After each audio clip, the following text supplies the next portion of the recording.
All right, guys, what's up?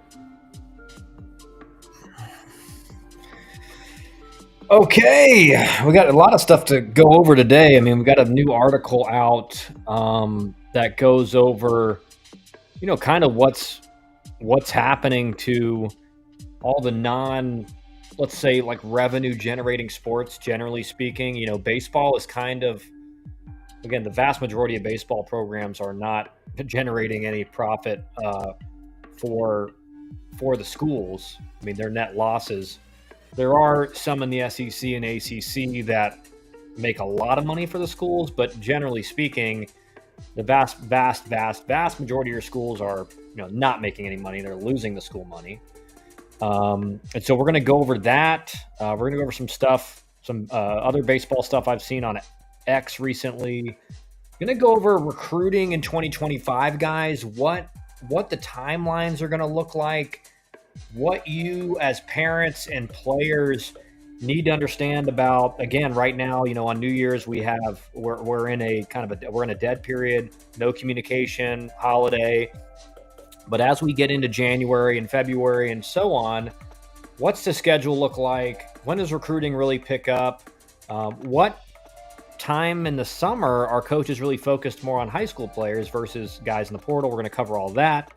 And like I said, we're going to cover the article, go over questions you guys have, anything else. So again, do not hesitate to reach out, ask questions in the chat. I'll answer everything. I want to provide as much value for you guys as possible. And ultimately, we're going to have a great conversation today. So without that, of course, Canes is in the chat. Good afternoon from my drive down to the Keys, dude. Are you driving, Canes? You driving down to the Keys for the New Year's or what? We'll use this as kind of our opening to the stream. I was a little late on my caffeine today, guys, so I don't want to get a headache in the afternoon. I'm not planning on staying up till New Year's, if anyone is wondering. I have a 3-year-old and a 1.5-year-old, so that's not in the cards for me today.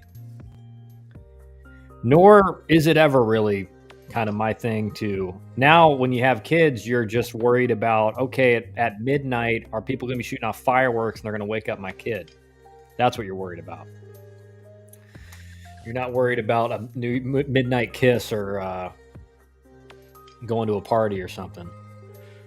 Caps, what's up, man? Welcome back. Welcome back to the stream, dude. Hope you had a good Christmas, whatever you celebrate. Obviously, we got New Year's coming up here. So welcome back. Canes, I was packing some orders for customers before heading down. My family is waiting for me. Nice, dude. Nice. So your family have a place down there? Like you have some family that lives down there full time? What's going on there? I've been down to Key Largo. Canes, like I grew up in South Florida. At least, kind of not really grew up. My first 10 years of my life, I lived in South Florida. And when my dad worked for the Marlins, and no, we've been down to the Keys a few times. I've actually gone scuba diving down there. That's where I got my certification on Key Largo.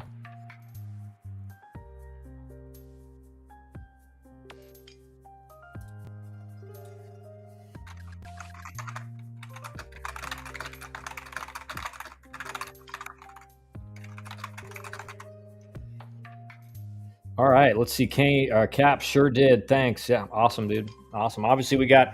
It's exciting time. Like I said, we're going to get into all the stuff we're going to cover today soon. I want to give everyone enough time to kind of get in here. It's an exciting time, right? We got like a month and a half until college baseball season starts, and then we're going to have so much stuff to talk about. Again, like my plan is during the college baseball season. I think I'm still going to be doing some broadcasts for ACC Network. So if you guys want to listen to me during games, I'll probably be doing some Georgia Tech games. And my plan is to cover things that happen in games, situations that, either players make mistakes or players make a really high baseball IQ play that leads to a team winning or having a big inning. That way you guys can see that and we can start, because I know there was a lot of you guys who are like, hey, how do you develop baseball IQ? And I'm actually coming up with kind of a format for that, because it's something, it's got to be pretty specific. on how you develop that again, and how you develop baseball IQ is you play, right? You have to play. But there's a way you can analyze each game and decisions you made in the game and see, hey, was this a high IQ baseball play versus no? And a lot of high IQ plays happen when split second decisions, when you see the guys in the big leagues that steal second, and then because the infield was shifted, you don't see it anymore. But third baseman was way over, no one's covering third. They make that decision in a split second, and they're safe at third, right? Stuff like that. Dan, welcome back to the chat, man. Kyle, on the stream yesterday, you talked about in-state tuition and the advantage in-state players may have. Worth mentioning, Georgia offers in-state to neighboring states, not all schools. Continue. Yeah. I mean, you have, and you're right, Dan. I should have brought that up. Yeah, a lot of states that have like you can count towards in-state tuition. Like I know Florida, for example, can have like you can do a prepaid college plan in Florida, and you can have like a very high percentage of it work towards a school in Georgia. But you're right. Georgia has, neighboring states have certain advantages to getting in-state tuition. And there's a bunch more. So that's a good point, Dan. Thanks for bringing it up. Good point. And again, that's why your teams predominantly, again, if you're LSU or a school has a lot of, you're going to have a lot of scholarship bump. You're going to have a lot of NIL money. You don't necessarily anymore need to be like 70%, 75% regionally focused, which is kind of how it was before all these changes. Like, my recruiting class at Georgia Tech, for example, it was like, if it was ended up being after the draft, before the draft, it was like 21, 22 guys. After the draft, it ended up being 17, and probably 12 to 13 of us were from the state of Georgia. So again, you do that because you get in-state tuition, you get academic money from the state of Georgia if you have a 3.0, and then you can spend money on your kind of blue chip out-of-state guys. But it's different now because scholarship money is going up, especially the Power Four. So again, you don't necessarily have to recruit regionally as much. If a kid from out of state wants to come, you're not worried. If you're LSU or you're Texas or Texas A&M, the big Mississippi State. I mean, all these schools that make a lot of money, the big SEC, big ACC schools, you don't have to be as regionally focused anymore. Let's go Caps. Yep, I'm in 8th grade, but if I go to public school in Florida, my whole college tuition is already paid for. Yeah. So like there's, again, under the 11.7.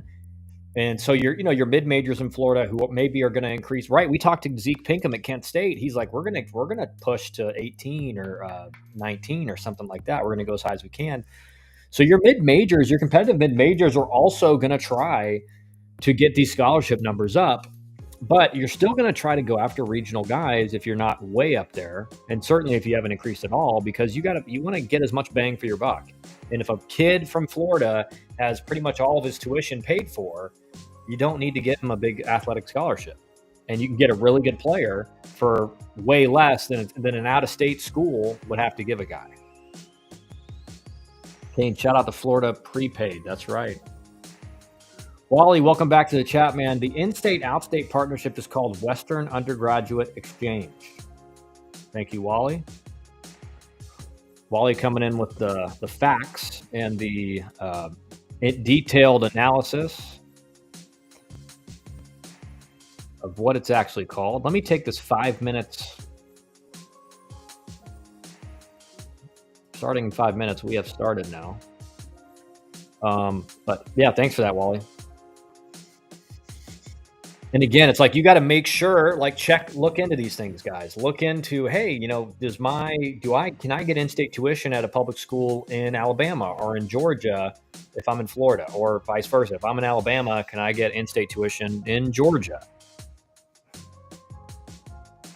But again, the big advantage is not just in-state tuition, but for example, in Georgia, you got the Hope Scholarship. Where for me, when I was playing, it was basically you have a 3.0, you're getting like 65% of your school paid for. So then you throw, I was a 25% athletic scholarship. So you put 25 on top of 6. I mean, 90% of my school's paid for. And, eventually after my freshman year, I got bumped up to 50. So then all of a sudden, my Hope Scholarship wasn't as big of a deal, but that's how you get better players.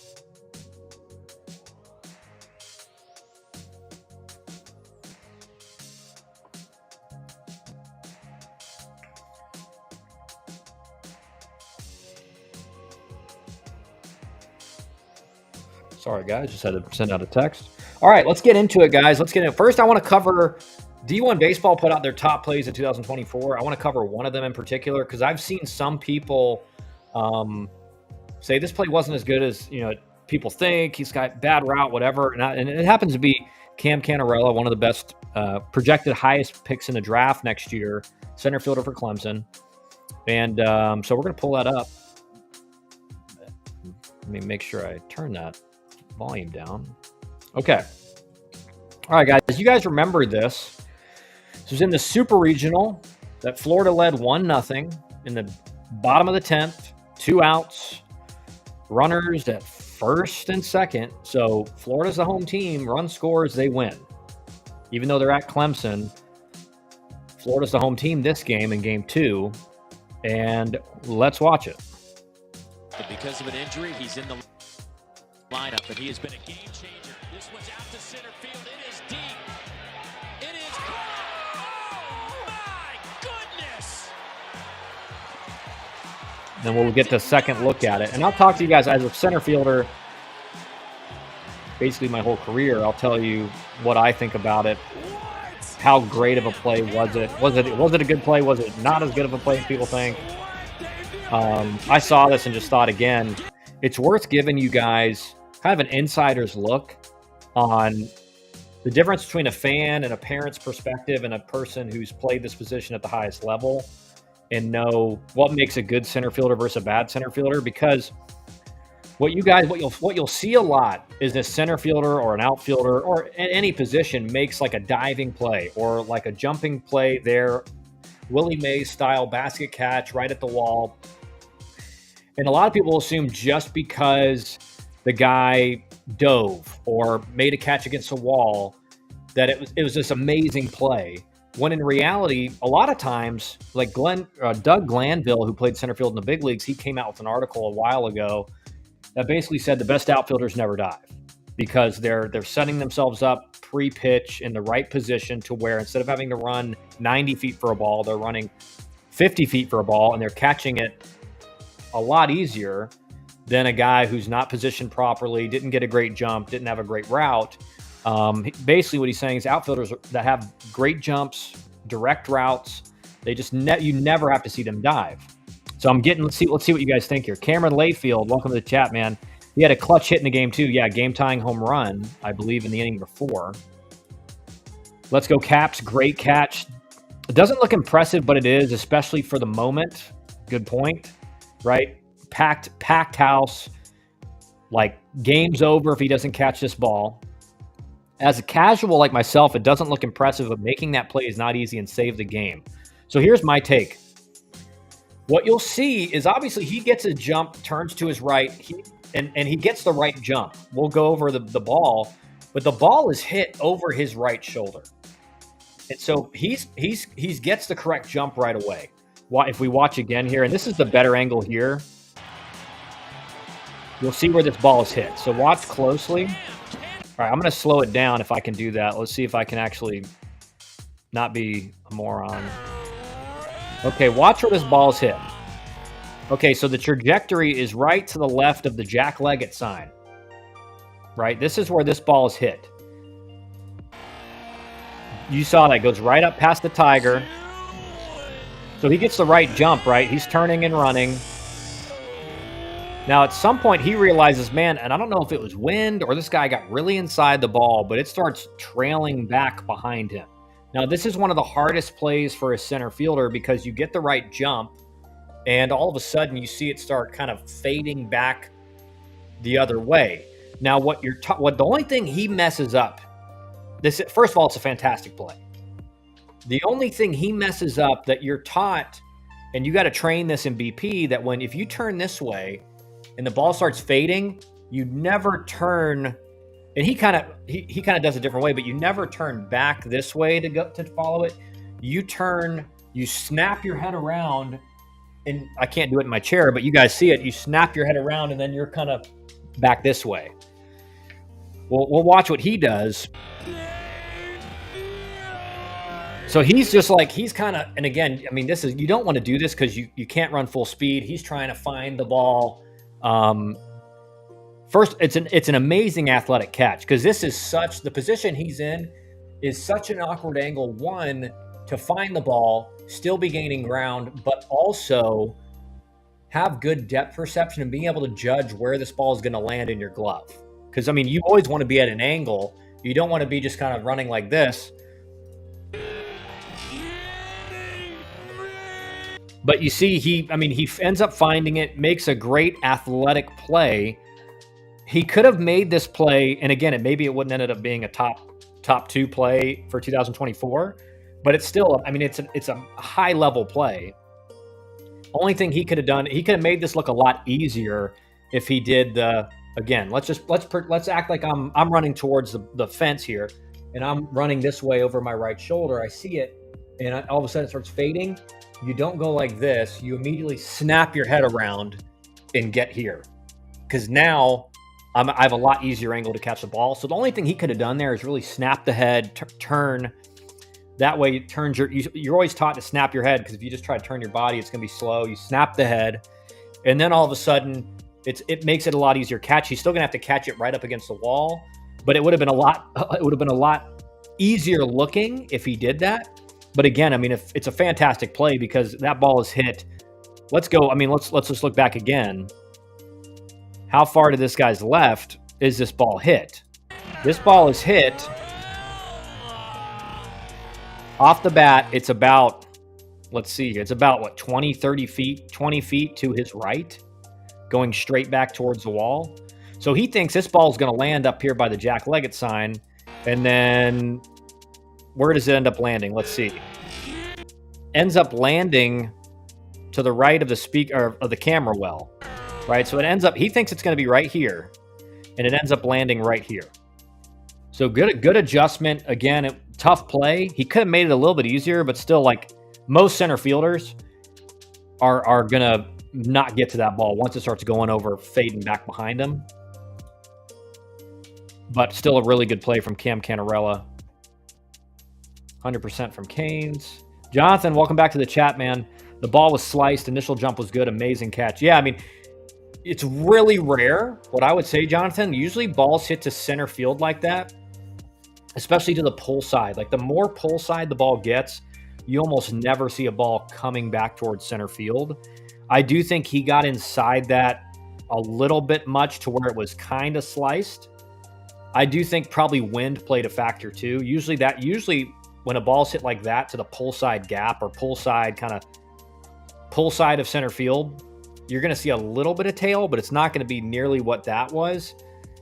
I think probably he had a little bit of slice and a wind blowing straight across the field, which ended up, and as an outfielder, you have to always be aware of that. You need to know, okay, wind's blowing hard towards the right field foul pole.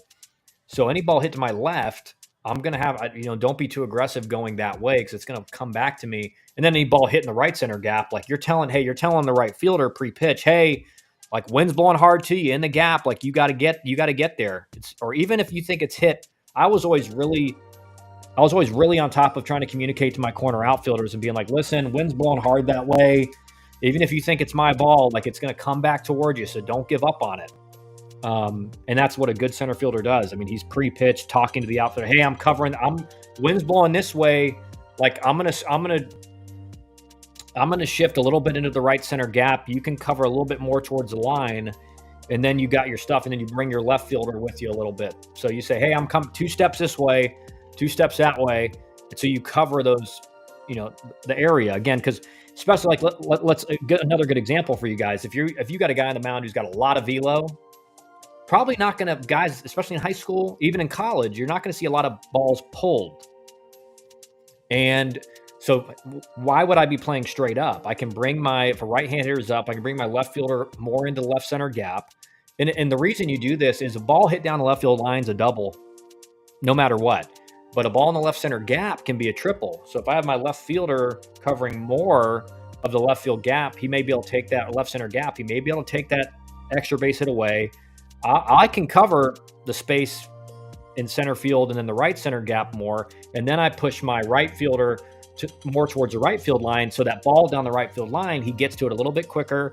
And maybe it's a double instead of a triple. So we're trying to minimize the chances for triples and our ability to cover less of the outfield. That way we can take away more hits, because it's very, very unlikely he hits a ball in the air down the left field line. I don't need my left fielder covering that. Bring him into the gap. But when you make that chip as a center fielder, you got to communicate with your outfielders so they know, hey, I'm over here. I'm more towards the right center gap. So, hey, you got the left center gap. Like, cover that. You got that gap. Clemson also does not have a warning track. A little hill warns you, but not easy to navigate. Messed up Florida's outfield a few times. Oh, trust me, I remember playing. It's way better now. I mean, let's look at this again. Let's look at it again, because I think it used to be way worse when I played here. Right? It's really not that bad anymore. I think they actually kind of got rid of it. It's probably there's still a slight hill, but like I said, it used to be terrible. And you almost had no chance at a ball in the wall, because it was just like you're going to break your ankle or something running up there. But you're right, it does. Like, no warning track messes up outfielders, because, again, you're trained. One thing you should do as an outfielder, if you're playing at a new field, you need to run full speed back towards the fence and try to get an idea of, okay, when my foot hits the track, how many steps do I have? Typically, it's like one. So you feel dirt, you got one more step, and then you're going up. Thoughts on Mizzou baseball program from Smitty? I mean, it's a good program again right now. I mean, Mizzou struggles in the SEC for baseball because, again, they're in the Midwest. SEC is kind of recruiting from that honey hole in the Southeast or in Texas.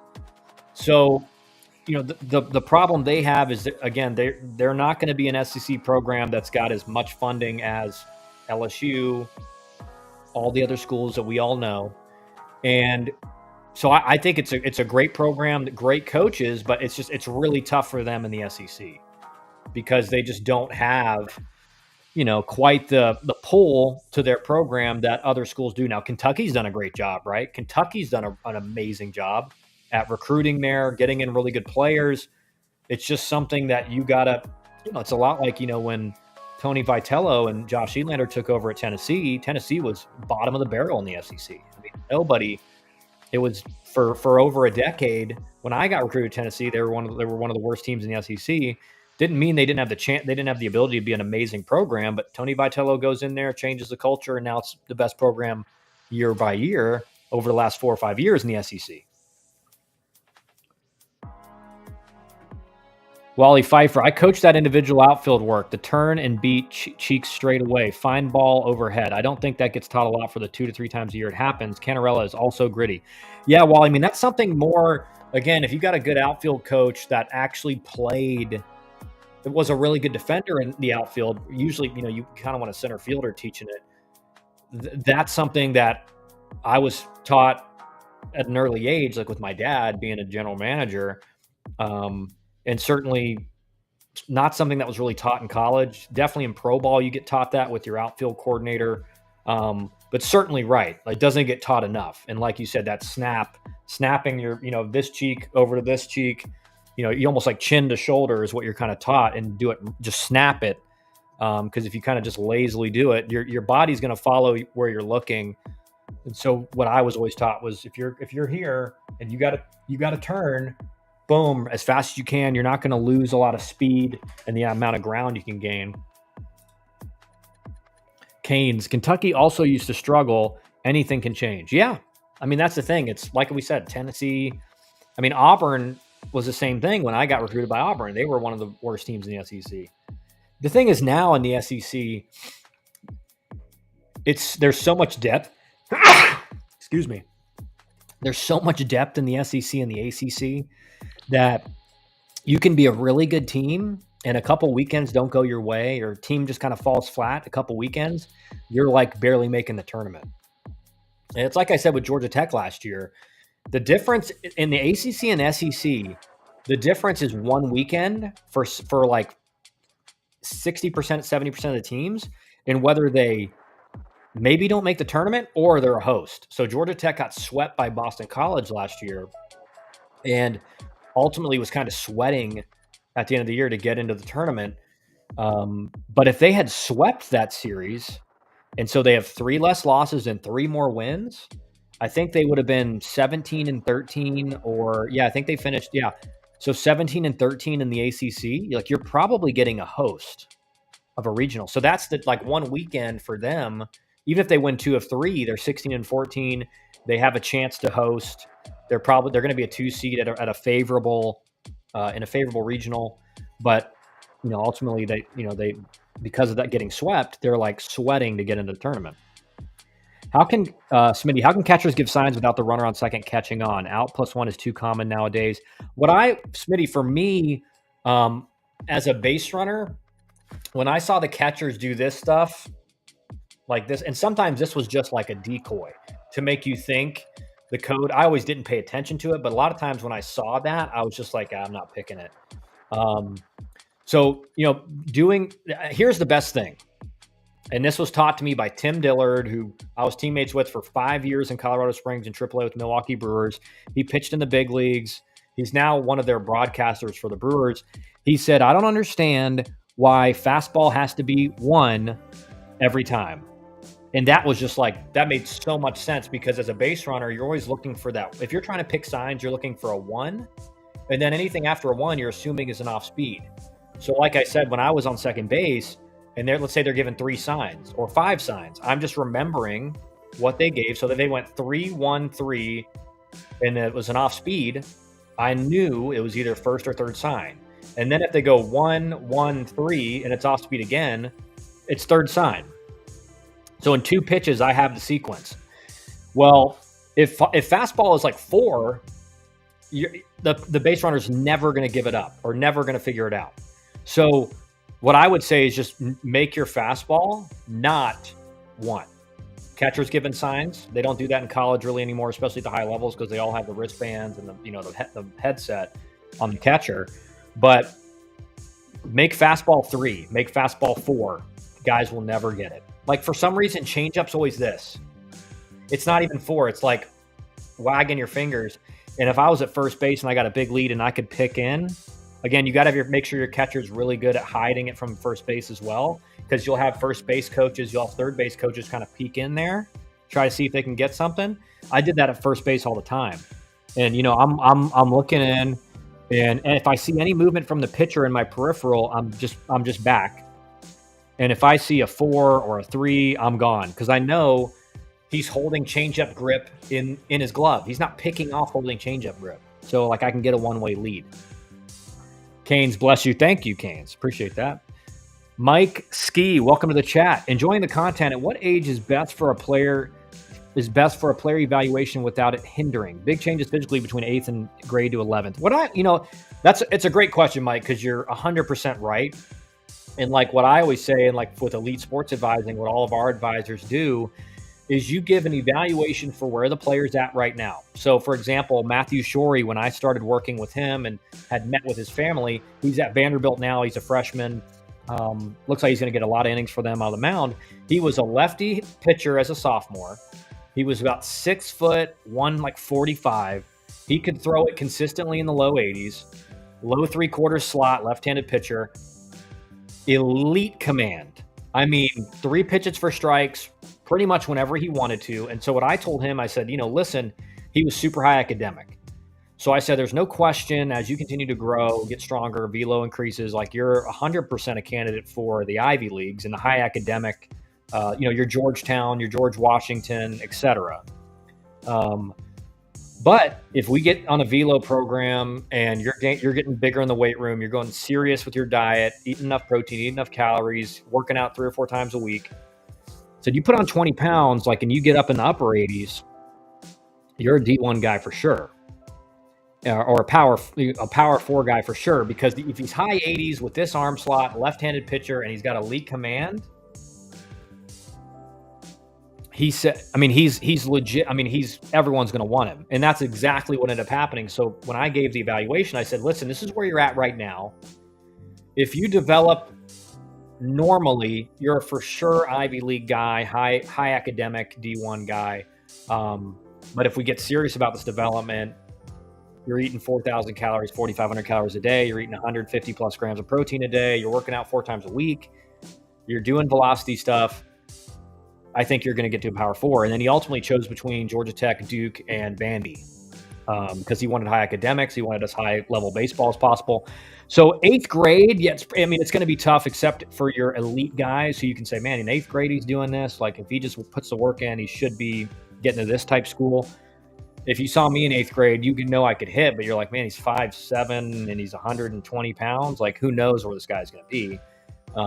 So I just think like 8th grade, no. I think your freshman year, your sophomore year, you can put a rough estimate on, okay, he's got 3 years to develop. Again, a lot of it, Mike, people think that, they have a ceiling. Well, this is where I'm at right now. So I'm never going to go there. I'm never going to get this good. But the reality is that if you put the work in day by day over a 3-year time period, you can become a player you never thought you could become. So that's a lot of what we do at Elite Sports Advising. It's not just connecting school guys with coaches and schools and trying to get that process started and help through the process, but it's also about helping the player understand, like, he can put his career in his own hand, or in his own hands. His destiny is in his hands, and if he's willing to put the work in day by day, dude, I've seen so many players go from a guy who I'm like, he may be a D2, D3 type player to all of a sudden, committing to a really high level D1. They were the guys who were willing to put the work in. So I hope that answers your question in some regard. There's no objective answer to that. Cameron, with the portal, do you think programs build for long-term success like you mentioned Tennessee, or will programs be built for 1 year at a time? Well, I mean, if I had a stream a couple weeks ago, Cameron, with Zeke Pinkham, who's one of my good friends. He's the recruiting coordinator at Kent State, which is one of the best mid-major programs in the country, let alone the Midwest. It's in Ohio, Kent, Ohio. And he said, you used to build a roster for a 3 years. You used to build your recruiting class was like, okay, in 2 or 3 years, most of these guys will be helping us. Now you're building year by year. So generally speaking, again, like a program like Tennessee, they're going to get the best high school players, right? They're going to attract the best high school players and the best portal guys. So they're bringing in high school guys that can help them right away, and they're bringing in the best portal guys to get them ready for the next year.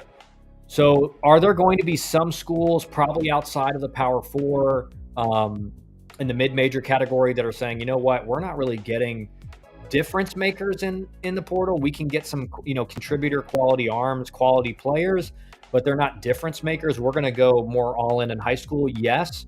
But generally speaking, your programs now are building year by year. So you're looking at your next year needs, and you're going right after the guys you need for the coming year. And if you don't think, again, you're going to bring in a little bit extra guys. You're going to bring in, hey, this guy, we think this guy may be able to help us. But then if that guy doesn't show out well in the fall, he's getting told, hey, maybe you need to go to JUCO. Maybe you need to get in the portal. You're probably not going to play for us this year. And then next year, you may not even make the team. Mike Ski, yes, thank you. May try to get in touch next year or so. Appreciate your input. Appreciate it, Mike. Yeah, looking forward to it. Don't forget. Again, guys, if you're looking for help in the recruiting, I always forget which arm to use. In the recruiting process, scan this QR code right here. Fill out the form. Myself or one of our advisors will meet with you, talk about what we do, how we evaluate you, like where we think you could be. Again, like I described, and then potentially you put the work in and really dedicate yourself where you could maybe end up. Michael Nodelman. Michael, what's up, dude? Welcome back to the chat. Still love having the catcher call the pitch with the glove, knee outside, inside, and fingers are just trash, or a location with runner on second base. Yeah, I mean, and this is the thing, Michael. That's why all these teams push to get to the wristbands with just the pitch on it, and the catcher with the headset, because if you have a really good coach, you're training all your players what to look for, right? Because as a coach at the highest levels of college baseball, you're looking for any competitive advantage you can get over the opposing team. And so if you can get the signs from second base, again, I played with hitters in pro ball and stuff where I would say, hey, I got the signs, you guys want them? And I had hitters in pro ball tell me, I don't want to know what's coming. It just makes me chase it. I always thought, man, that's weird. Like, it's a slider. If it starts out low, you just don't swing. But I would just use it to steal bases. If I'm on second base and I know they're throwing a changeup, I'm gone. Right. So,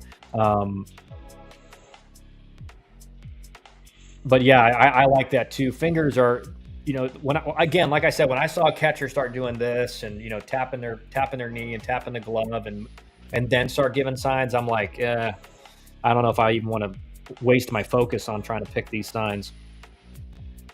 Smitty, what did you do to get locked in before a game?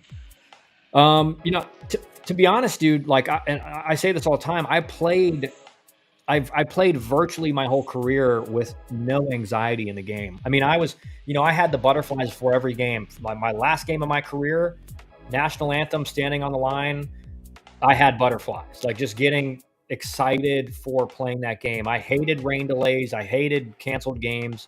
I wanted to play every day. Now, how did I lock in? This is how you lock in. And I think people think it's like, well, I got a certain song I listen to before the game. It's like, no, you did your preparation pre-game, meaning I did my hitting routine. I typically had a routine on the tee or in front toss I would do right before the game. And I knew what my approach was, right? I knew what my game plan was and what my strategy was. So when I went and got into that batter's box to lead off a game, I knew, hey, one of the things my dad always told me in my pro career was like, hey, if you're in a 3-game series and you're leading off a game, if you get a good pitch to hit in one of those games, you might want to ambush. Make sure they don't think that first pitch is just a free strike. You're not just always going to take it. So I knew, okay, I'm trying to jump him here. If he gives me a fastball middle in, which is what I was usually always looking, I'm going to try to jump this thing.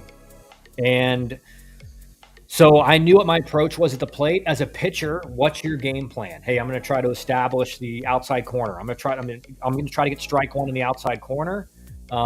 If I get ahead 0-1, I'm going to go with the slider, try to throw a strike to ball slider starting middle of the plate that ends up out of the zone, get a chase to 0-2. And then I'm going to go up and in and, try to move his feet. Maybe I get a chase. Maybe I get a call in the corner.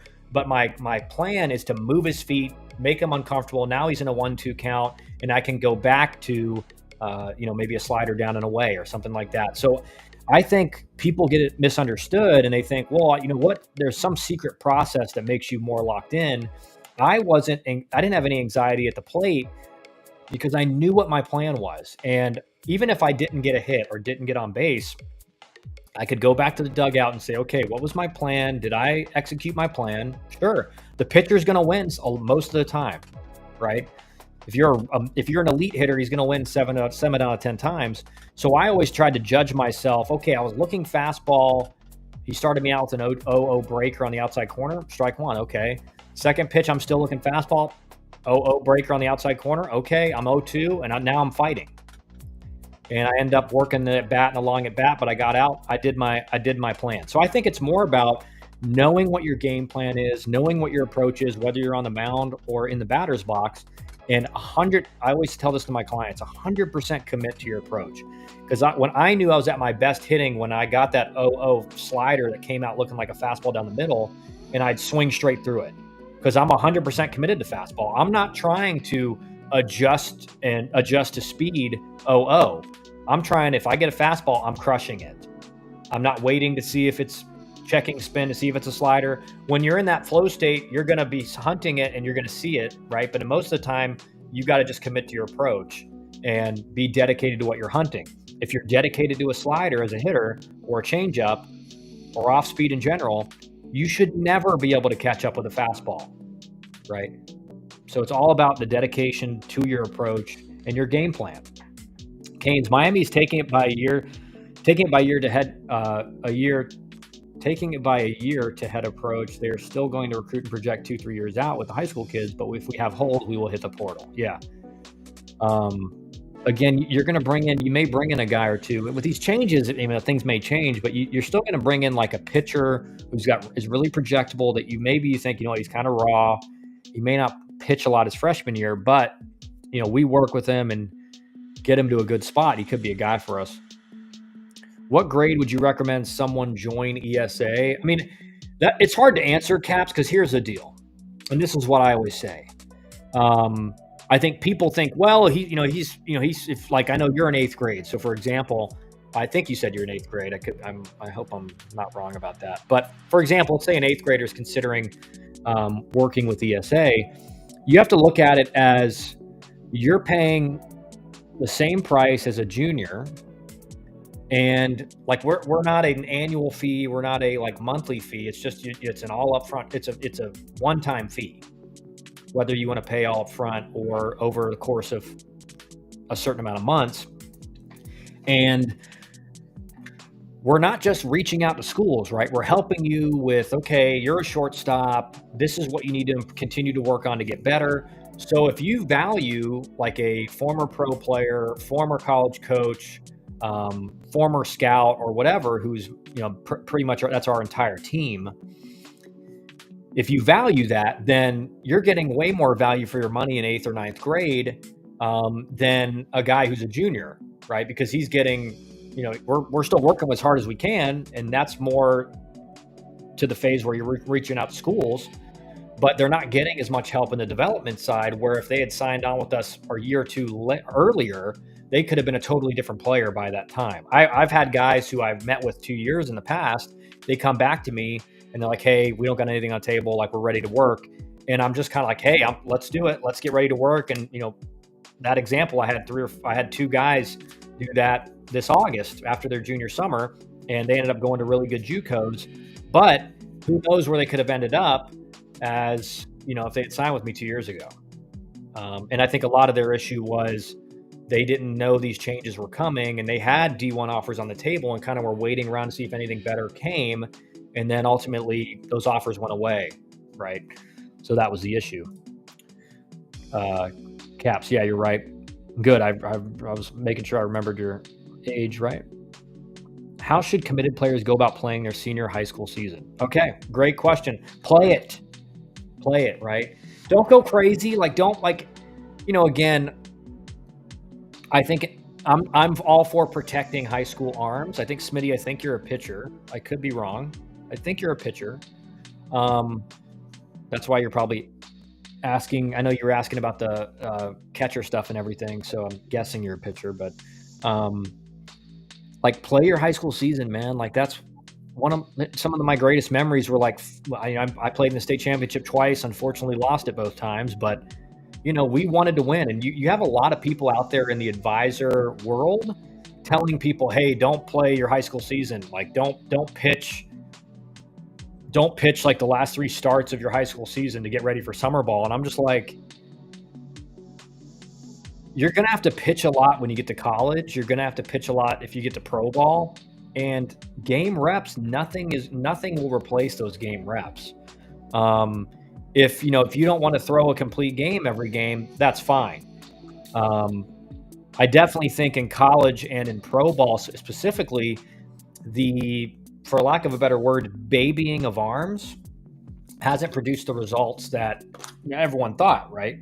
We're seeing arm injuries go up every single year, even though we're protecting arms more than they've ever been protected. Nolan Ryan would throw 300 pitches in a game. He didn't have one arm injury until he was like 46 years old pitching in the big leagues. So I do think at some point in your physical development, and I don't know exactly what that clear age is, you're not getting any benefit from minimizing your innings, right? We still have to be smart. You don't want to throw as a bullpen guy back to back days. But certainly the more you train your arm to throw in a lot of innings, I just think players are not training to condition their arm, and they're being babied so much.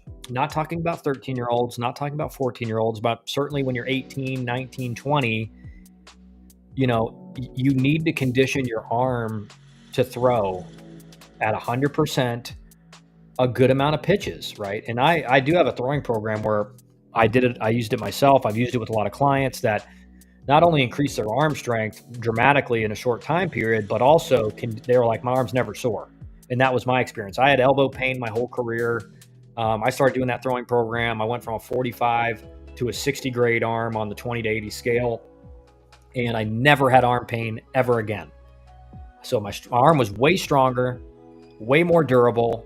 And we can go in depth onto why I think that is, but there was a reason why it worked really well for me, and it's worked for a lot of my clients.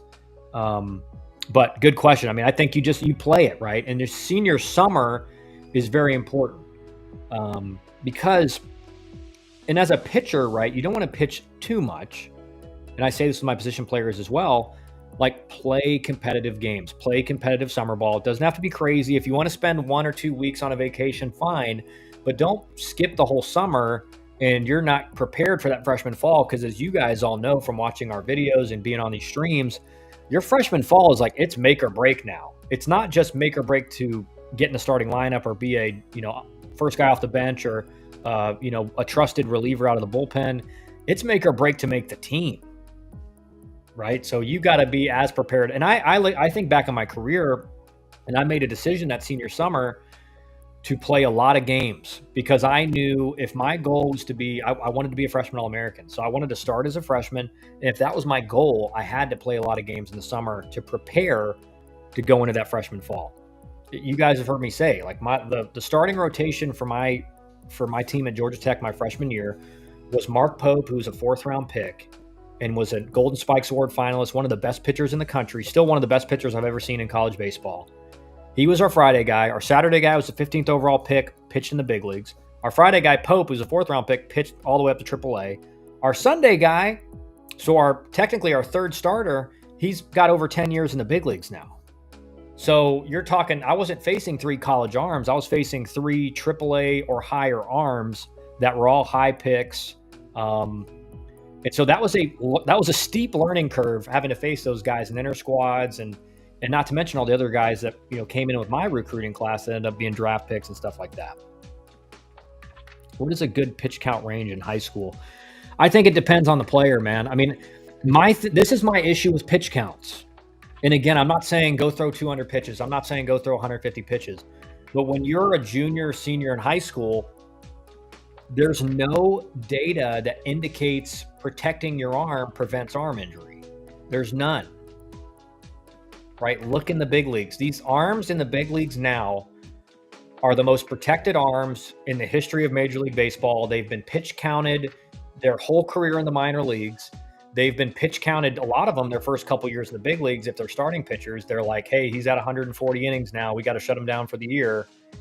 And it's not led to less injuries. It's and again, that's not the only factor, but it's not that there's the same amount of injuries. There's like way more arm injuries every year, right? It's like it's not exponential, but like, you know what I mean? We're seeing more arm injuries than ever before. And how do we combat that? Well, we're probably protecting the arm too much. And so when they do get to the point where they're throwing a lot of innings and it's high intensity, the arm is it's just not built to withstand it. And then guys are throwing as hard as they are now. It's a bad combination. So good question, but there's really, I don't want to give you an answer because again, you have to know a lot about baseball really, because you're going to have nagging injuries your whole career. Baseball is it's an acute, almost chronic injury sport, not acute, but almost chronic, where I had hamstring pain and soreness my whole career.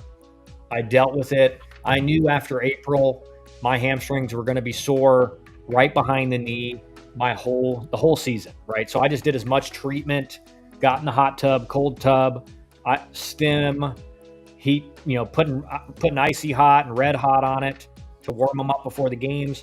I just knew I had to take care of it. And the same has to be true with your arm. You have to know, okay, is this just normal fatigue soreness or is this different?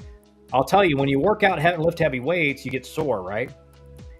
If you throw a lot of pitches, your arm gets sore. It's the same concept. So, but at some point when you're weight training, eventually you get to the point where you're not experiencing that soreness anymore because your muscles are conditioned to the work you're putting in weekly. I think in some regards, guys are not throwing enough. And so they go out, they do a 20-pitch bullpen, and then they throw 100 pitches in a start, and their arm's sore for 3 days or 2 days.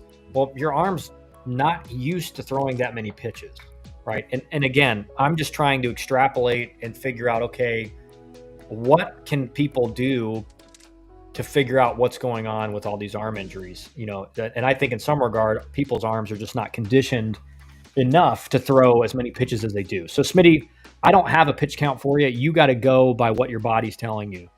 And if you're like, man, I feel like I'm losing my arms, I'm feeling a little losing my velo, stuff like that. You talk with your pitching coach or your head coach. You say, hey, listen, like, I think I can go one more inning, but like, I don't got my A stuff anymore. Right. You got to communicate and know your body. So let's get into this article, guys. I mean, we've been talking for so long. I forgot we were covering this article. If I can even find it now. Oh, here we go. Okay, I found it. Thank God. All right. We're going to skim through this thing, but I thought it was important for you guys to see this. Okay, let me go up. I read through this before. It's a lot, so we're going to skim through it. But proposed NCAA settlement threatens non-revenue sports. Roster caps jeopardize 25,000 D1 roster spots. So obviously it's not just baseball, but of the non-revenue sports. So in this article talks a lot about the Olympic sports and how, these Olympic sports that supply us with all our Olympic athletes, we're getting roster cuts. So is this going to impact how we dominate in the Olympics? But we're going to skim down through here a little bit. It says here, this is important. So we talked about yesterday in the last couple of days, we've talked about, okay, from the House settlement, every team will get up to a maximum of 20.5 million if they opt in to the revenue sharing option, right? If they opt into that. Well, this article is saying that the vast majority of that money, so that revenue share money, and again, it'll be different for a place like LSU where they sell out 12,000 fans every home game.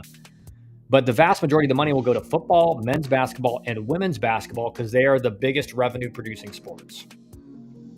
So that's, what that means for baseball is like, you're not getting a lot of the money, guys. You're not getting a lot of the money. Further, it is unknown whether smaller D1 schools will drop certain non-revenue sports altogether. Our analysis suggests the athlete cuts at D1 schools could be as high as 25,000.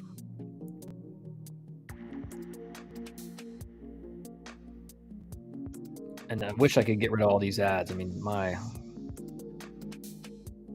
And so this goes into the Olympics and how many players are performing in the Olympics. And basically, guys, what it said is that in this House settlement, if you're the sport you played, so if you didn't play football or basketball, you basically didn't have a say in the House settlement when it came to voting on it and stuff like that.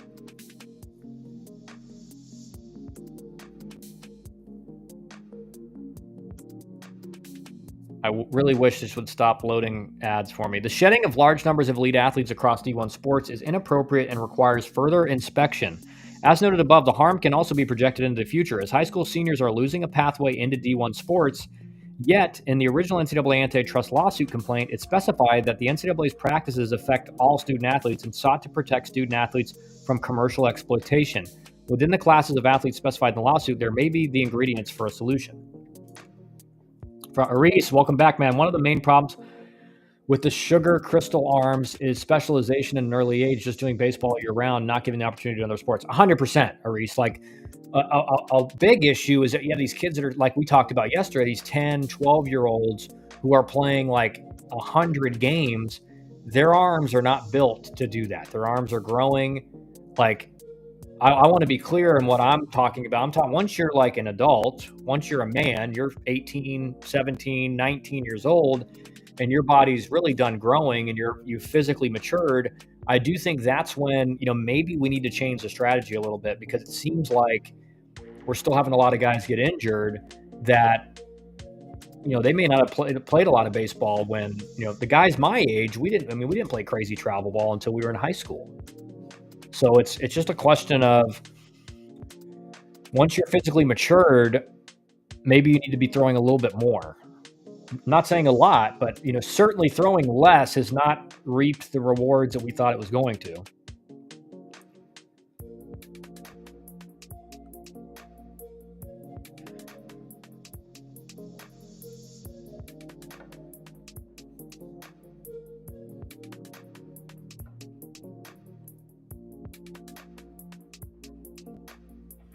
A final thought. The court has only issued a preliminary approval of the proposed settlement.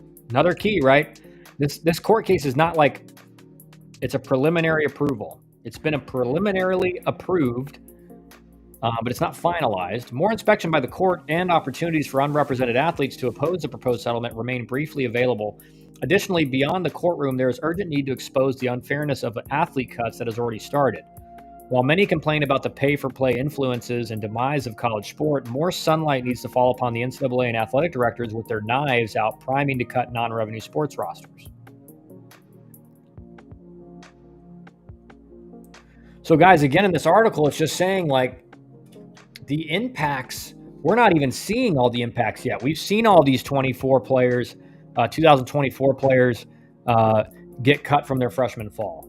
We've seen all these 2025 players that got, like you guys that have been from this channel and following this channel for a while, you knew in late July, I put out a video that said you're going to be seeing mass decommits. You're going to be seeing like hundreds and thousands of players, not hundreds, not 100,000, but hundreds and upwards of over 1,000 players getting cut from their commitments because of these changes. Then voila, it happened a month later, and it was still happening really into November.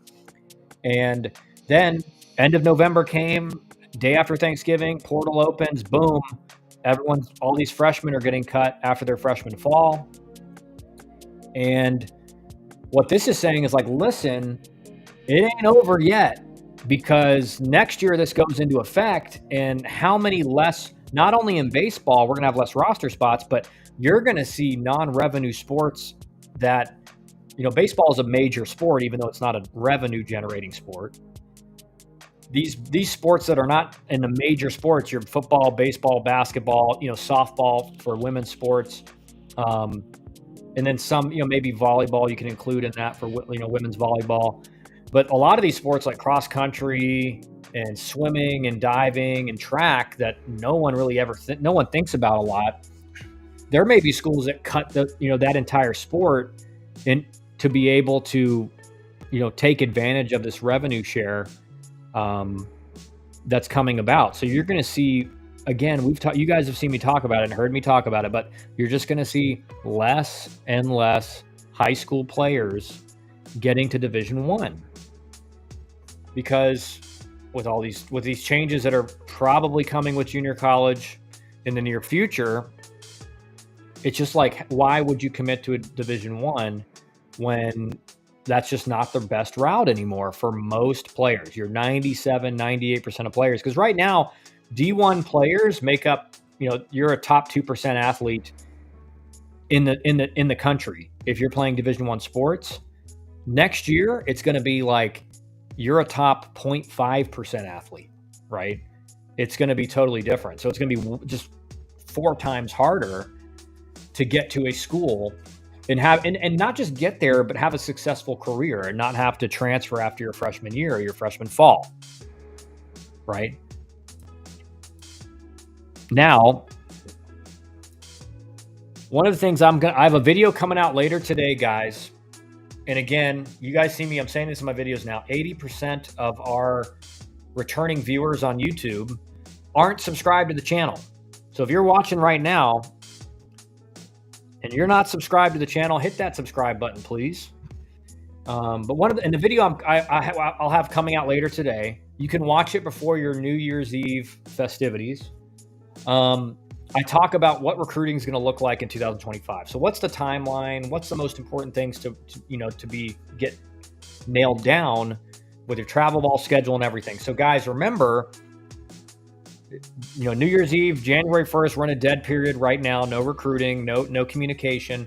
That'll be lifted up in a few days as teams, we got the ABCA coming up, and then coaches will be back on campus and players will be back on campus. You will see in that first week or two back some heat up in communication from schools because they're trying to get, the guys that they really like, start communication with them before they get into practices, inter squads, and then into the season. So that first couple weeks in January, you may see a tick up in communication. And then ultimately, once, they're locked in for inter squads and getting ready for the season, throughout the season, coaches are still going to be reaching out to their commits. They're going to be reaching out to guys they've been communicating with, but you're not going to see a lot of new communication where they've never talked to this player before. They're going to start it now. Is that going to happen? Some, yes, but it's not going to be this all-out blitz like you'll see in the summer, and certainly, after August 1st for like the guys that are going into their junior year. When does recruiting really pick up? So, portal opens June 2nd this year, June 2nd. You can go into the portal up until July 1st. A lot of people don't get this right. They think that July 1st date is, well, you got to find a place to play by July 1st. No, July 1st is the last day you can enter the portal. Once then, after July 1st, you can no longer go in the portal. But if you're already in the portal, right, you can sign with a school on August 10th, right? And I've had players that have done that. But here's the important thing.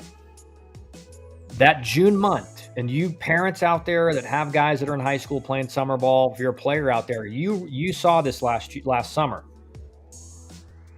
The month of June at the biggest tournaments, it was a ghost town for college coaches. And when I'm at East Cobb or I'm up over at Lake Point, I was used to seeing, 5, 6, 7, 8 coaches around every field, generally like 7 to 8.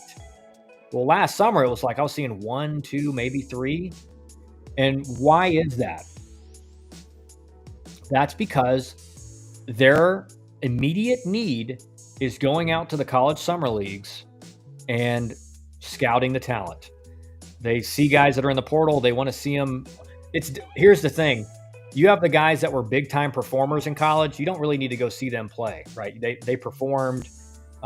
They may have been at another Division I. You don't really need to see that guy play. But the guys maybe from junior college or guys from Division IIs that were pretty good performers, they're in summer ball, maybe you go out to see them for a few games before you end up signing them. So that month of June, they're going out to see portal guys and get that portal class as finalized as they possibly can. So don't expect to see a boatload of coaches in the month of June in travel ball. Now, once July comes, July is going to be the most important month for exposure, getting college coaches' eyes on you. Now, in my video, I go over the tournaments that I think are, again, there's tournaments regionally in the Midwest. There's some big tournaments that a lot of those Midwest schools will be at. West Coast, same thing. Northeast, same thing. But generally, the most attended tournaments by college coaches are going to be the Prep Baseball National Championships per age group and the Perfect Game World Wood Bat, right? Those are generally the most attended tournaments by college coaches. Now, Prep Baseball's 1500, and the 1500 tournaments, guys, don't expect to see a lot of coaches out there because with this new communication date, you're not going to see a lot of people that are interested in looking at freshmen right now. Will there be maybe some of like the elite schools? Maybe. But it's just not really worth their time because they can't even communicate with you for over another year. So it makes no sense. From Caps, of course, there's no perfect scenario for everyone, but how do I find a workout plan that fits me best? Man, I think this gets really made more complicated than it has to be. Pick an upper body day, do some bench press, do some pull-ups, do some triceps, do some curls, 2 upper body days a week. You do a shoulder and back day. You do a chest and arms day, and then you do 2 lower body days. So you do like a squat day, leg press day, lunges, maybe an RDL, Romanian deadlift in there. And then you do like a hamstring day. So RDL could be on a hamstring day. You do some hamstring curls, calf raises. You don't have to overthink this. What's most important is that you could find a program, Caps, online for free that will serve you great. Like when at your age, it's just about moving heavy weight, right? You're the highest testosterone levels you'll ever have in your life. You're going to recover really fast as long as you're eating enough protein, eating enough calories. I suggest 150 grams of protein plus a day. Really, whatever your goal weight is, you should be eating that many grams of protein per pound. So if your goal weight's 180 grams of protein per day, you can even eat more than that, and you're still going to see a lot of benefit. They've done studies now that like up to 1.3 grams of protein per pound of your goal weight can work. So if your goal is 180 pounds, you could really eat 240 grams of protein a day, and you're going to see big benefit from it. But as long as you're getting 1 pound of protein per day, per gram, or 1 gram of protein per pound, you're going to see big results and eating enough calories. So I suggest like 4,000, 4,500 calories a day. But as long as, again, in the weight room, you guys have heard me talk about this. It's like the guy that goes in the cage and just hits BP fastballs down the middle, he's not getting any better, right? He's not challenging himself. Same is true in the weight room. If you're going in there and just kind of going through the motions and like after the workout, you're not tired and you're not feeling some soreness, you're not getting a really good workout in. So it's just about, doing the major lifts, your squat, your bench press, pull-ups,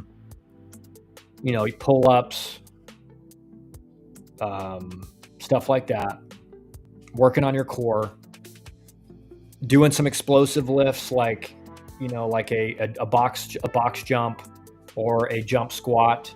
We always did phases where we did just strength phase where you're trying to maximize your strength, you're lifting heavy, and then you'd go through an explosive phase where you're doing fast push bench press, you're doing lighter squat, but you're being explosive.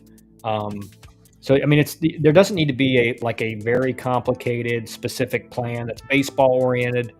It's more about just developing strength and muscle, and then ultimately do some stretching, right? Keep your flexibility. Jonathan D, what's up, man?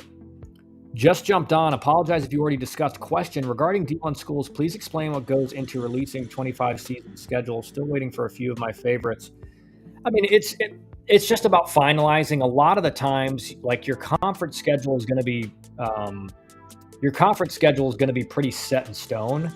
But it's maybe you need, it's one of those first couple weekends and you're trying to schedule a mid-major into town. Like if you're Georgia Tech, for example, you're having a lot of Midwest and Northeast schools come in those first 3 weeks to, play in warmer weather. So you see that coming out relatively soon. I mean, I've seen most of the ones I've seen are out now. I don't know which ones you're waiting on specifically, but sometimes it's just like that one that, they're trying to find. Maybe you have a midweek game that you're trying to find someone for. Again, it's like you're kind of at this point, if your schedule's not out yet, you're probably just waiting to finalize one game at that point. I don't know which ones you're waiting on in particular. Caps, bet. Thanks, Matt. Thank you. Yep, no problem, dude. Like I said, it's just like a lot of this stuff, we make things way more complicated than it has to be. It's like, I got this baseball specific workout that's just crazy. And it's like, dude, like baseball specific workout is for when you're in college and when you're in pro ball and you've already kind of plateaued your strength to a certain point where, when I was 25 and playing pro ball and working out, I wasn't getting like massive gains stronger. I was trying to, bulk up. I was trying to build a durable body for a 150 game season. And, was I trying to make strength gains here and there? 100%, but you're not going to see the type of gains at 25 unless you're running gear or you're on juice. You're just not going to see it at that point. At that point, it's about, okay, I have some issues, flexibility here. I'm going to work on that. Or I want to get stronger and maybe my lower half's a little bit weaker, or you're recovering from an injury. It's more specific at that point. But in high school, it's just about, moving heavy weight. Michael Nodelman. Are you hearing any more about D1 schools divisions opting out to keep roster spots and D2 reactions to the trickle-down effect? I mean, there certainly will be D1 schools like in the FCS, for example, that, a lot of those schools don't even have a lot of athletic money to give out. So why would they opt in? So there definitely will be a good number of schools that decide to not opt in to keep roster spots. But again, the high level schools, your high level mid majors, most of your mid majors, your power fours, they're all going to be opting in. So we'll probably, Michael, we'll probably hear more about that as the season goes. We get into the season, and certainly once we get into the summer. And then with D2, again, I think if you're D2, one thing you're worried about is if junior college gets this, like, again, you guys have heard me talk about the waiver pertains to guys who played junior college and have eligibility ends this spring. But if that junior college rule ends up being a all-encompassing rule specifically for junior college, D2s are going to be worried, because why would you go D2? You'll lose a year of eligibility versus you go JUCO, you won't. Or maybe it's 2 years. But so I think right now D2 is kind of waiting to see what happens with all these this JUCO stuff and everything like that, man. I mean, that's what they're waiting on, right? But again, Michael, we're doing this every day of the week, right? For all year. So soon as I hear like concrete stuff about it, you guys will know.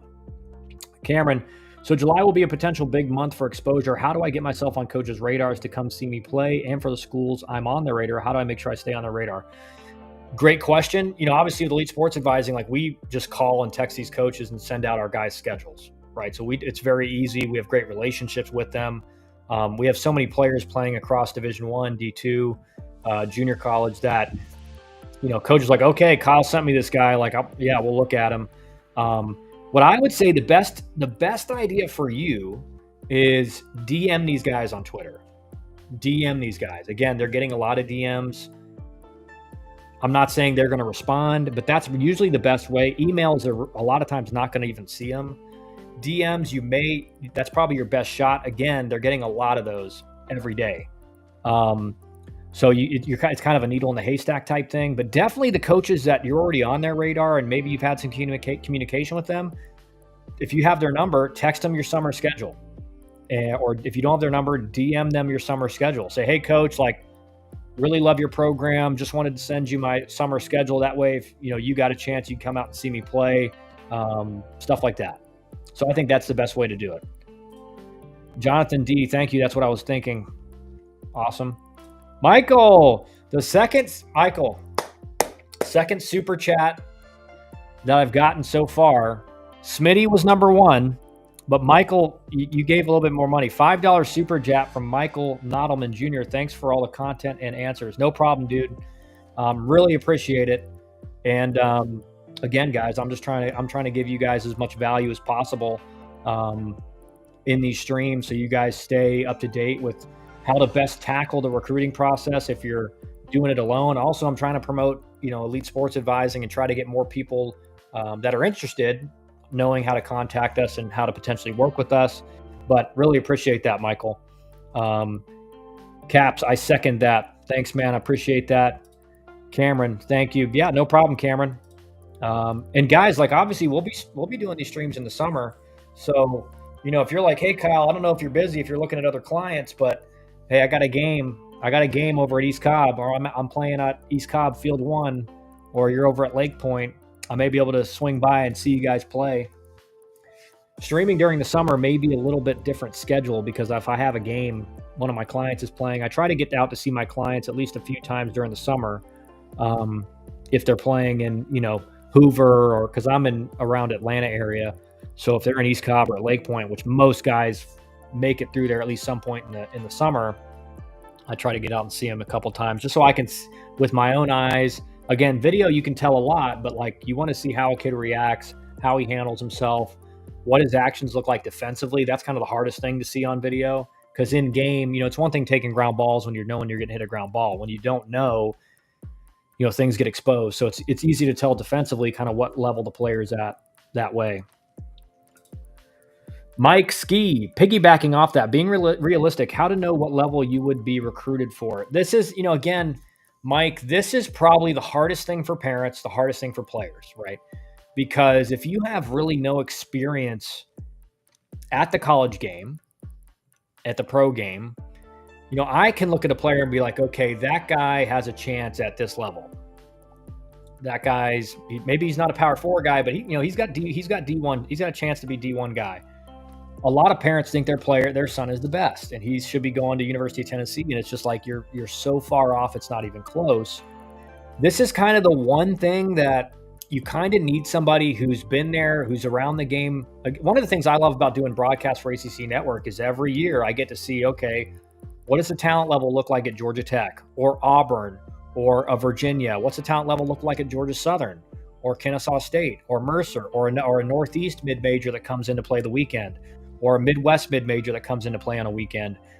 I get a really good feel for, okay, that's what those players look like. Because again, you may have played college baseball 10 years ago, but things look different now. What their recruiting looks different now. And where a lot of parents go wrong is, well, I played Power 5, Power 4 25 years ago.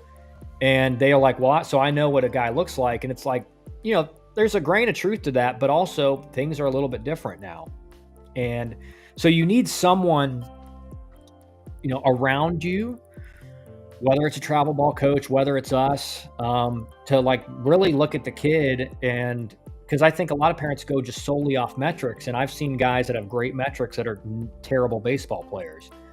So they think, well, his metrics are here, he should be going to University of Georgia or University of Maryland or University of Virginia. But in reality, he's just not polished enough of a baseball player to get to that type of school. And so they're wasting money going to a camp there and going to these camps. And they should be going to a Georgia Southern or a USC Upstate or a Troy, which is not that far removed from the Power 4, but it's just, they're recruiting a little bit lesser talent guy. And again, like I know mid-major coaches will be like, well, maybe get upset, but it's just a reality, right? The elite guys are going to Power 4. And then everything else is kind of a little trickle down from there. Need to go back 30 or 40 minutes so I can listen to the parts I missed. Canes, what are you doing, man? Missing 30, 40 minutes of the stream. Let's go, dude. So guys, some of these tournaments, like for me, I think for your summer schedule, like let's say you're in 16 under. 16 under, I got it on my whiteboard over here. So 16 under for prep baseball is June 26th to July 2nd. I think that's unfortunate because, like I told you guys, July is really the premium month for coaches focusing on high school players. And so if you're a 16 under, the prep baseball 16 under national championship, again, like the PBR futures, prep baseball futures games are the best if you're on one of those teams because they're end of July, early August, and every coach in the country's there. Perfect timing before school starts. Every coach is focusing on high school. They get to see the 16 unders before that August 1st date. But that's the perfect game national championship for 16 unders. The PG is July 6th to 13th, the World Wood Bat for 16 under. So it's in a little bit better time frame for coaches to be able to see you. But my thing is this: on your summer schedule, you should be playing in one of these, either a prep baseball national championship for your age group, or a PG World Wood Bat for your age group. Now, the timing is such that you could be playing in both, right? And I think that's best case scenario, playing in both these tournaments, because these are the most heavily scouted tournaments, generally speaking. Now, the problem is these tournaments are so big now. Every coach in the country is there, but there's games an hour south of East Cobb. There's games an hour north of East Cobb, east and west. And so I want to take this moment to tell you guys, like, coaches now, no one's just like showing up to the field and hoping they see a good player. They know the guys they're going to see every day, every hour of the tournament. So they know if they're down at Noonan High School, which is an hour and a half south of East Cobb, without traffic or kind of with a little bit of traffic, they got to be down there to see maybe a position player. They're going to go for 3 innings, hope they get to see 2 at-bats, and then they got to drive an hour and a half north to catch a pitcher at East Cobb Field 1, and then they got to go east an hour to catch another pitcher. So these guys are just driving. So their schedule's all planned out. So if they don't know who you are, you're kind of banking on a coach showing up to your field to watch another guy he's already there to see, and you having a big enough game that he's like, oh man, who's this kid? Right. So recruiting is way more precise in who they're going to see now. And that's why I say, like, I think to Cameron about reaching out to coaches, like, send guys your schedule before the summer starts. And the guys you're already in contact with, every tournament before the tournament starts, say, hey, if you're going to be at this tournament, here's my schedule. So he knows on Tuesday where you're playing at what time, on Wednesday where you're playing at what time. If you're a starting pitcher, DM them or text them, hey, I'm pitching on Thursday on field 2 at East Cobb at 3:00. So they know, so they don't have to go through a schedule and find it. You guys, again, if you don't have someone like us working for you and talking with these schools and maximizing your exposure, you got to be precise in what you're doing. And again, DMs, think about how many kids in high school are doing the same thing. There's a lot of them. So I'm not saying it's going to give you just massive results, but that's the best chance you have of doing that. If you don't have someone like us who's got really good relationships with these guys and have sent a lot of guys to all levels, so they, again, when I talk to, coaches at Vanderbilt about I've sent Matthew Shorey there. When I talk to the guys at Georgia Tech, obviously I played there, but I've sent a few guys to Georgia Tech. I've sent guys to Auburn. I've sent guys all over the country. Missouri. So West Coast, East Coast, Southeast, Texas. So, if you don't have someone like that with those kind of connections, you got to be as proactive as possible. Mike Ski, just want honest feedback. Don't have tunnel vision. This stemmed from my main question on when to evaluate. My son is 14 under, so just prepping for future as he wants to play college. Thanks again, as always. Yeah, and no problem, dude. And again, it's just, it's crazy because, again, I've had players where I thought, okay, this guy's probably a D3 or a D2 guy, but his work ethic, he's so dedicated to it, and he buys in, to the process that, I try to put in front of these guys, that all of a sudden he turns into a star. And he's getting, the kid in particular I'm talking about, he committed to one of the best mid-majors in the country and got a 60% offer from the school. So it's just like, sometimes you can look at what the current package looks like, and you just have no idea if this guy really buys in. And that's what I try to convince all my clients of. Like, you don't have a ceiling. You think you have a ceiling, but if you can break that ceiling if you put the work in and work hard enough. Mike Ski, don't want to waste time and money. Obviously, high school ball comes first. Yeah. And again, Mike, you probably saw my video came out yesterday specifically about not wasting money and trying to give you guys as parents the guide on, how many showcases do you need to do a year? What kind of tournaments do you need to be playing in? How many camps should you go to, and which camps are valuable to go to? If you haven't watched that video, it came out yesterday on the YouTube channel, so go check it out. It's like a 20-minute video. It talks about all that stuff. And I try to give you guys, again, a game plan for it, and typically what we advise our clients on. And in that video, I talk about, it's easy for us to recommend camps because when I talk to James Ramsey at Georgia Tech or Zeke Pinkham at Kent State, like, I've already talked with them and sent them video about the player. So they tell me, hey, again, they may disagree sometimes. They may say, I don't know if he's the guy for us. But a lot of times they'll say, yeah, video looks great. Like, get him to one of these camps. Right. So I know even if an offer doesn't come out of it, like, the coach wants to see him there versus, well, we got an email and, we're just kind of rolling the dice and hope that it goes well. Or the coaches, again, like, it helps a lot when a coach knows you're coming to the camp. And I've told them, hey, like, this kid's coming to the camp. Like, let me know what you think. And sometimes they're like, dude, kid's a stud. Like, we want to get conversations going right now. Sometimes they're like, hey, we like him. We think he needs to develop a little bit more here. And then I can give that feedback to the player and say, listen, they like this. They want to see this improved. So we're going into that fall and winter period. He knows exactly what he's got to improve. Right.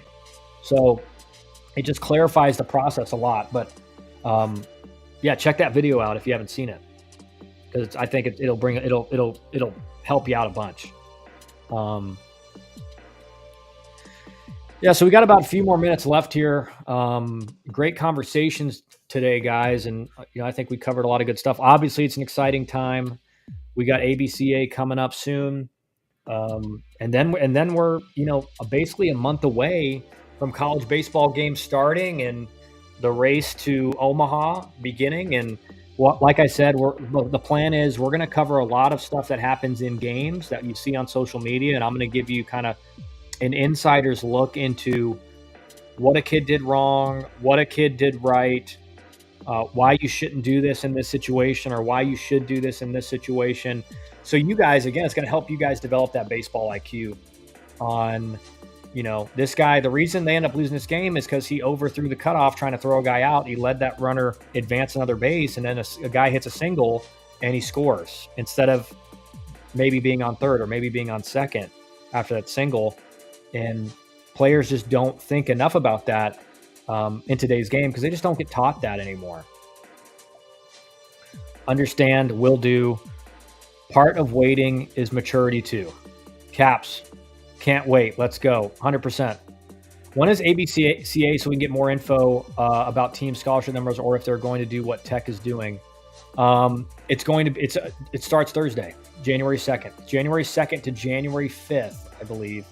I've got my flight details and everything taken care of. Again, I may be able to send you guys.